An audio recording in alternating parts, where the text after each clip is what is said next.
मैं लिलुआ भट्टो नगर आनंद नगर से बोल रही हूँ। 17 तारीख को सुबह में मेरी मम्मी अचानक से पता नहीं क्या हुआ, वो बेहोश हो गई थी।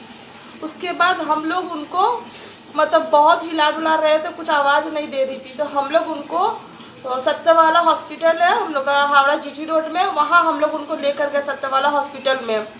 वहाँ वो लोग एडमिट लिए। एडमिट लेने के बाद में सलाइन उलाइन दिए। देने के 10 मिनट बाद मेरी मम्मी ठीक हो गई थी। ठीक होने के बाद में उन लोग डॉक्टर खुद बोले कि इनका शुगर लो हो गया था और प्रेशर लो था, क्योंकि शुगर की पेशेंट थी, थायराइड भी था उनको, उनका लो हो गया था। होने के बाद में वो लोग बोले 10 मिनट बाद अपनी मम्मी अच्छी हो जाएगी, सलाइन ख़त्म होगा, आप लेकर जा सकती है अपनी मम्मी को। फिर हम लोग बोले ठीक है। तो फिर उन लोग अचानक क्या हुआ, वो लोग कुछ देर बाद वो लोग बोले कि जब लेकर आए हॉस्पिटल में अभी तो ऐसा हो रहा है तो इनका एक बार चेकअप कर लेते हैं। हम लोग उसमें भी राजी हुए, बोले ठीक है हाँ करा लेंगे। तो उस वक्त मेरी मम्मी खुद बोली सामने से कि हम कहाँ पर है। जब उनको होश आया वो बोली कि तुम लोग मुझे कहाँ लेकर आए हो, तो बोले मम्मी आपको हॉस्पिटल लेकर आए हैं, अचानक आप बेहोश हो गई थी, वो इतना बोली। फिर जब हम लोग उनको दूसरा हॉस्पिटल में उनको ट्रांसफ़र किया गया, वहीं से वो लोग बोली कि इस यहाँ पर आपको ट्रांसफ़र कर रहे हैं हम लोग, वहाँ ले जाइए, वहाँ उनका टेस्ट होगा। हम लोग मेरे मम्मी को, मेरे भैया, हम लोग सब लोग मेरे मम्मी को वो गोलाबाड़ी के पास में ILS हॉस्पिटल है, वहाँ पर हम लोग लेकर गए मेरे मम्मी को। जब मम्मी को एम्बुलेंस जब लेकर अंदर जा रहे मम्मी को, उस रास्ते में जाते वक्त मेरी मम्मी उठ के बैठी भी, बात की। उस बार भी मेरी मम्मी बोली कि तुम लोग मुझे कहाँ लेकर जा रहे हो, तो हम लोग मम्मी को बोले देखो मम्मी ये जगह है, हम लोग एक टेस्ट के लिए लेकर जा रहे हैं, तुम 2-3 दिन बाद वो लोग छोड़ देंगे, सब ठीक हो जाएगा, टेस्ट करके वो लोग छोड़ देंगे। जाते वक्त मेरी मम्मी हम लोग को बोली तुम लोग अपना ध्यान रखना।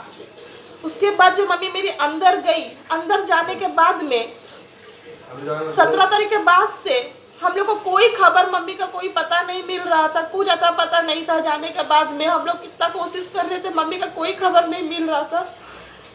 20 तारीख के दिन हम लोग के घर के सामने सब पुलिस आए, आस पड़ोस के लोग आए, आकर सब हंगामा करने लगे कि हम लोग को कोरोना का ये है, संक्रमित है। आकर यहाँ पर वो लोग हंगामा करने लगे, हम लोग को बाहर निकलना सब कुछ बंद किया। हम लोग बोले ठीक है, मेरा जब पेशेंट भर्ती है इस तरह से कोई बात नहीं है, आप लोग जैसा बोलेंगे हम लोग वैसा करेंगे, लेकिन मेरा पेशेंट का रिपोर्ट तो आना चाहिए।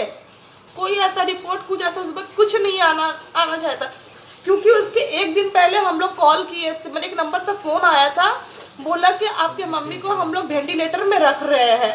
हम लोग पूछे क्यों, बोले कि उनका सांस का प्रॉब्लम हो रहा है इसलिए। हम लोग बोले कि सर वो तो उस समय ठीक थी, उनके तो प्रेशर का मतलब शुगर फॉल्ट हुआ था। तो बोले नहीं हम लोग दिए, बोले ठीक है कोई बात नहीं। उसी नंबर पे जब हम लोग 20 तारीख को जब पुलिस आकर यहाँ पर हंगामा किए, हम लोग कॉल किए, कॉल करने के बाद में वो लोग बोल रहे कि नहीं हम लोग यहाँ से कोई पुलिस कुछ नहीं भेजे हैं, आपकी मम्मी तो अभी भी मतलब वेंटिलेटर में हम लोग रखे हैं। इस तरह से बोलते बोलते यहाँ भी हंगामा लोग कर रहे थे, फोन पे फोन आ रहा था, सब नाम पूछ रहे, एड्रेस पूछ रहे, वो इतना हम लोग मतलब टॉर्चर हो रहे थे। उधर मम्मी के लिए बार बार पूछ रहे थे। अचानक से 12 बजे के करीब कॉल आया कि मेरी मम्मी नहीं है, डेथ कर गई। हम लोग पूछे सर क्या हुआ उनको, कैसे, बोले कि हार्ट अटैक किया। हार्ट अटैक पहले बोले वो लोग।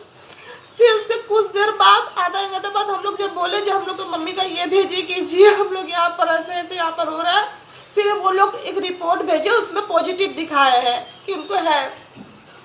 उसके बाद में वो लोग यहाँ पर पुलिस लोग, प्रशासन लोग, ये लोग सब आए थे, हेल्थ सेंटर के सब दीदी लोग, वो लोग बोल रही थी कि आपके फैमिली में भी हम लोग लेकर जाएंगे आप लोग सबको। हम लोग बोले हाँ हम लोग जाने के लिए राजी है। मेरा मम्मी का जब ऐसा हुआ, मम्मी को तो देख नहीं पाए, ना पॉटी दिया गया ना कुछ, हम लोग को देखने का कोई व्यवस्था नहीं हो पाया। उसके बाद में हम लोगों को भर्ती मतलब बोला गया कि हम लोग को पूरा फैमिली को ले जाएंगे। हम लोग 19 फैमिली थे, मम्मी मेरी 20 थी, वो तो डेथ कर गई, 19 फैमिली हम लोग थे। उसके बाद में हम लोग को बोला गया कि हम लोग को लेकर जाया जाएगा, क्वारंटाइन में रखा जाएगा, उसके बाद हम लोग का भी टेस्ट होगा, सब कुछ होगा। लेकिन सिर्फ मेरे पापा को और मेरी 3 भाभी, मेरे 3 भाई है, मैं इस घर की बेटी हूँ, मेरे 3 भाई है, 3 भाभी है, उनके सारे बच्चे हैं, सिर्फ लेकर गया मेरा पापा को, क्योंकि मम्मी डेथ कर गई, सिर्फ मेरे पापा को लेकर गया और मेरे 3 भाभी को लेकर गए। ले जाकर वो लोग क्वारंटाइन में बाली में पता नहीं कहाँ वो लोग रखे, कुछ पता नहीं है। मेरी भाभी फोन लेकर गई थी बोलकर, हम लोग भाभी से फोन में जानकारी ले रहे थे। ले जाने के बाद में हम लोग यहाँ सील है, पूरा अंदर बंद है, खाना पीना हम लोग का कोई चीज का मतलब आसपास के लोग को बोल रहे हैं कि आप लोग दीजिए कोई दुकान से, हम लोग आपको पैसा दे देंगे बाद में, या फिर ऑनलाइन लीजिएगा तो हम लोग दे रहे, जैसा जो हो। अभी हम लोग का परिस्थिति ऐसा है कि अब उस दिन के बाद से क्वारंटाइन में परसों दिन जो 20 तारीख को लेकर गए, उन लोगों को लेकर जाने के बाद में मेरे पापा को कल वहां से, मेरी 3 भाभी वहां पर है, और मेरे पापा को कल वहां से संजीवन बोलकर कोई हॉस्पिटल है, हम लोग को मालूम नहीं है वो कहाँ पर है, वहां लेकर गए हैं मेरे पापा को। लेकिन मेरे पापा का भी कोई खबर, कोई आता पता हम लोग को नहीं मिल रहा है। मैं आप लोग से हाथ जोड़कर विनती कर रही हूँ, प्रधानमंत्री, मुख्यमंत्री से सबसे हाथ जोड़ के विनती कर रही हूँ कि हम लोग अभी क्या है नहीं है, हम लोग अपना बाद में देखेंगे। मैंने माँ को तो खो दिए, प्लीज मेरा पापा कहाँ है, कैसे है उनका, आप लोग मुझे खबर दीजिए प्लीज, मैं जानना चाहती हूँ। पापा, मेरा मम्मी का तो सदा हाथ टूट गया हम लोग का, लेकिन मेरा पापा का तो खबर दे दे, फोन कर दे, कोई खबर नहीं मिल रहा है। सिर्फ हर सुबह से 10 से 20 बार जितना घर पे फोन है, सब फोन पे फोन आ रहा है, सिर्फ पूछे जा रहे हैं वो आपके कौन है, वो आपके कौन है, अजय साहब कौन है, सूरज साहब कौन है, सिर्फ फोन पे फोन से पूछा जा रहा है, बस सिर्फ इतना वो लोग खबर ले रहे हैं। लेकिन जब हम लोग पूछ रहे कि मेरा पापा के बारे में कुछ बताइए, कुछ नहीं बता रहे। मम्मी को तो खो दिए, लेकिन प्लीज मेरे पापा कैसे ऐसे, मेरे पापा का खबर एक बार दिला दीजिए। 3 भाभी तो अभी क्वारंटाइन में है, उन लोग के पास फोन है, खबर मिल रहा है, लेकिन मेरा पापा कहाँ गए, कहाँ लेकर गए, वो लोग कुछ नहीं पता है। प्लीज मम्मी को ले जाने के आगे हॉस्पिटल में डॉक्टर ने बोला कि लेके जाइए इसको, जो सुस्त है, उठ के आए हैं, बैठ के आए हैं। मम्मी को कहा हॉस्पिटल के अंदर ले जाने के आगे तो वो पुलिस ने बैठ मम्मी आई है, मम्मी को बोली कि आप ले जाइए मम्मी को, अपने मम्मी को, आपका मम्मी सुस्त है, आपका मम्मी को कोई तकलीफ है, कोई तकलीफ नहीं है, ले जाइए। फिर एम्बुलेंस वाला ड्राइवर लोग जबरदस्ती लोग अंदर घुसा दिया, बोले इसको अंदर लेना पड़ेगा आपको। मम्मी को बोला कि हमारा ठीक है, तो मम्मी बोला कि ठीक है इसको ले जाइए, बोले नहीं, डॉक्टर लोग बोला कि ले जाइए इसको, नहीं, जो जबरदस्ती हम लोग घुसाया ड्राइवर लोग, अंदर लेना ही पड़ेगा, हम लोग लेकर नहीं जाएंगे, उनको घर लेकर नहीं जाएंगे। उसके बाद मेरा मम्मी हमसे बात भी की, बेटा गर्म पानी पीना और कुल्ला करना अच्छा से और ठीक से रहना। और मेरी मम्मी हाथ में अपने हाथ से सिलाई पकड़ के लेके गई, जीव भूल चिवेर अपने से बैठी है। जब मम्मी को लोग डेट करके जब पॉजिटिव बोला, सब लोग आए यहाँ पर हंगामा किए ले जाने के लिए कि ले जाएंगे, ये कर देंगे, तो लेकर गए तो हम लोग को तो सबको लेकर जाना चाहिए था ना, कि हाँ हम लोग तो सब टच में थे, सबको लेकर जाना चाहिए था। सबको नहीं, सिर्फ मेरे 3 भाभी और पापा को लेकर गए, और ले जाने के बाद में वहाँ 2 दिन तक थे। कल मेरे पापा को वहाँ से वो लोग ट्रांसफर किए संजीवन हॉस्पिटल बोले, लेकिन कहाँ है क्या है, कोई नंबर, कोई अता पता। नेट से हम लोग निकाल कर संजीवन हॉस्पिटल में फोन भी कर रहे हैं, बताइए, बोले हम लोग ऐसा कुछ नहीं बता सकते, यहाँ ऐसा कौन क्या है नहीं हम लोग नहीं जानते, अब अपना कहीं और से पता कीजिए। इस तरह से हम लोग को बोला जा रहा है। मानते हैं कि अभी ऐसा परिस्थिति है, लेकिन अगर घर के किसी भी सदस्य अगर हॉस्पिटल में भर्ती होता है, आप लोग मिलने नहीं दे रहे, वो मैं समझ रही हूँ इस परिस्थिति में, लेकिन ये तो व्यवस्था होना चाहिए ना कि घर के लोग कैसे हैं, नहीं, उन लोग को एक बार ये खबर मिलना चाहिए, ये तो कम से कम करना चाहिए। लेकिन ये आप लोग कोई चीज का नहीं हो रहा है, ये प्रशासन का ये चीज बहुत गलत है, ये हम लोग को खबर देना चाहिए, क्योंकि हम लोग एक जन खो चुके हैं, ये दूसरा जन पापा जाने के बाद अब नहीं लगता कि मेरे पापा लौट के आएंगे, क्योंकि वहाँ पता नहीं क्या इलाज कर रहे हैं वो लोग। ये हम लोग तो वीडियो में बहुत सारा चीज देख रहे हैं कि किस तरह से एक बॉडी है, वहाँ पे दूसरे लोग भी मरीज पड़े हुए हैं, इलाज कैसा क्या हो रहा है, नहीं हो रहा, कुछ समझ में नहीं आ रहा है। कोई इंसान सुस्त भी अगर होगा तो वहाँ जाने के बाद तो वो लोग तो और क्या, वो लोग बीमार रहेंगे, क्या होगा कुछ समझ में नहीं आ रहा है। क्वारंटाइन में भी मेरी 3 भाभी है, वो लोग भी ठीक से नहीं है, वहाँ पर भी उन लोग को प्रॉब्लम हो रहा है, कपड़ा से, खाना से, हर चीज में प्रॉब्लम हो रहा है।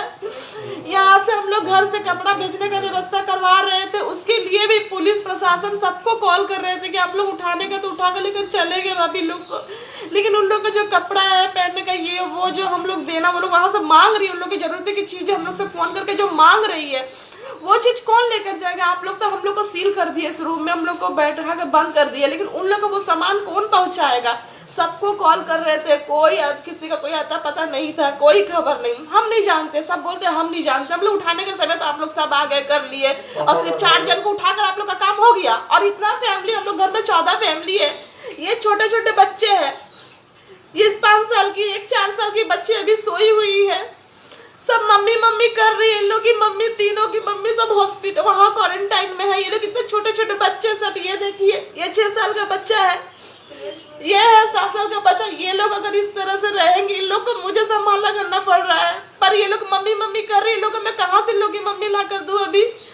तो इन लोग ऐसा व्यवस्था करना चाहिए ना कि सब हम लोग टच में थे, हम लोग को सबको लेकर जाना चाहिए था, सब टच में थे। ये लोग क्या प्रशासन क्या कर रही है लोग।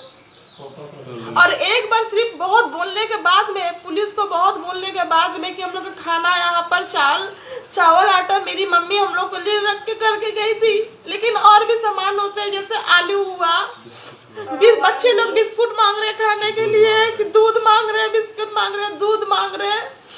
इन लोग का अब हम लोग को तो साफ सुथरा रखना पड़ेगा, घर की जो छोटी मोटी जो सामग्री है ये लोग वो लोग मांग रहे, कर रहे हैं, साबुन, डेटॉल लोग नहाने का सरफ, ये सब चीज हम लोग मांग कर रहे हैं। तो हम लोग को कुछ नहीं ये हो रहा है। सिर्फ हम लोग को पुलिस बहुत बोलने के बाद में हम लोग जो सामान मांगे तो हम लोग बोले कि हम लोग का चावल आटा नहीं लगेगा, हम लोग अभी है घर पे, हम लोग जो जरूरत की चीज, बच्चों की चीजें हैं जो लोग मांग रहे हैं वो आप दीजिए अभी। फिर भी वो लोग सिर्फ आटा, चावल, दाल और आलू दिए है, उसमें पूरा कीड़ा लगा हुआ था। उसके बाद से फिर वो लोग और कुछ नहीं किए, कोई खबर नहीं है। आप लोग से हाथ जोड़कर अभी एक ही विनती है कि मेरे पापा कहाँ है, प्लीज वो हम लोग को पता करके हमारे नंबर पर कॉल करके बताइए प्लीज। इस वीडियो को बहुत वायरल लिलवा थाना में किसी भी जगह पे, हम लोग लिलवा थाना में, लिलवा भट्टो नगर, आनंद नगर में रहती हूँ, कैसे भी है वो लोग से बोलकर मेरे पापा का सिर्फ पता लगवाइए और बताइए। लिलवा थाना से मेरा पापा का आधार कार्ड लिया गया है, हाँ, लेने के बाद बोले उनको वहाँ भर्ती करना है। उसके बाद उनको कोई पता नहीं है, फिर कोई फ़ोन नहीं उठा रहा लिलवा थाना से कि कैसा है नहीं है मेरे पापा, हाँ, नहीं हम लोग से कोई बात करने दिया जा रहा है पापा से। पापा कहाँ है, किस जगह हम लोग को नहीं मालूम है। आप थोड़ा छिपा करके पता करिए कि कहाँ आप लोग मेरे पापा है। मेरा सरकार से गुजारिश है, आप लोग देखिए मेरे पापा कहाँ है। और ये वीडियो को बहुत वायरल कीजिए।